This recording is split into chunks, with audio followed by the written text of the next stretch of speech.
નમસ્કાર ખેડૂત મિત્રો, સ્વાગત છે તમારું અમારી યુટ્યુબ ચેનલ ગુજરાતની બજારમાં। આજના વિડીયોમાં આપણે ગુજરાતના દરેક માર્કેટિંગ યાર્ડમાં એરંડાના બજાર ભાવ શું ચાલે છે અને આજે બજાર ભાવમાં વધારો છે કે ઘટાડો તે અંગેની વાત આજના વિડીયોમાં કરીશું। તો વિડીયોને છેલ્લે સુધી જોતા રહેજો। ચેનલમાં નવા છો તો ચેનલને સબસ્ક્રાઈબ કરી દેજો અને વિડીયો પસંદ આવે તો વિડીયોને એક લાઇક જરૂર કરી દેજો।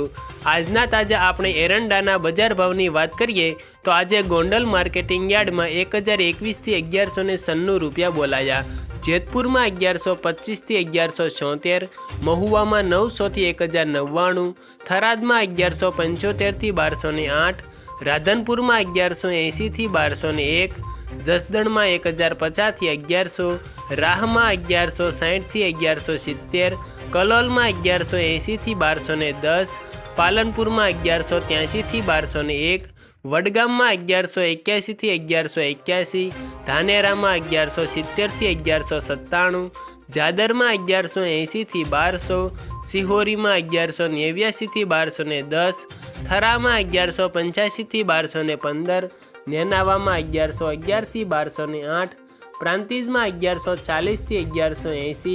ભાભરમાં 1185થી 1211, ભુજમાં 1150થી 1190, દિયોદરમાં 1190થી 1205, લાખણીમાં 1185થી 1196,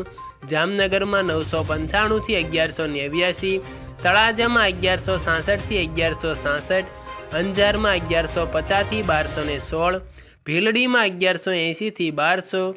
વિસનગરમાં 1185થી 1205, ગોજારિયામાં 1197થી 1200, કુકરવાડામાં 1153થી 1200, વિજાપુરમાં 1171થી 1205,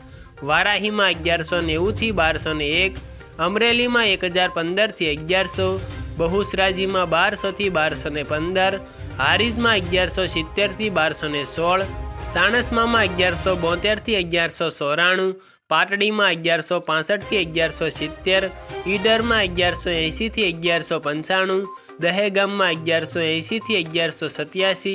ભચાઉમાં 1191થી 1202, માણસામાં 1190થી 1207, રખિયાલમાં 1165થી 1170, કડીમાં 1180થી 1204, હિંમતનગરમાં 1176થી 1200, દાહોદમાં 1080થી 1100, ડીસામાં 1190થી 1201, ઉનાવામાં 1141થી 1203, મહેસાણામાં 1160થી 1210, જોટાણામાં 1169થી 1186, પાટણમાં 1170થી 1210, બોટાદમાં 765થી 1150,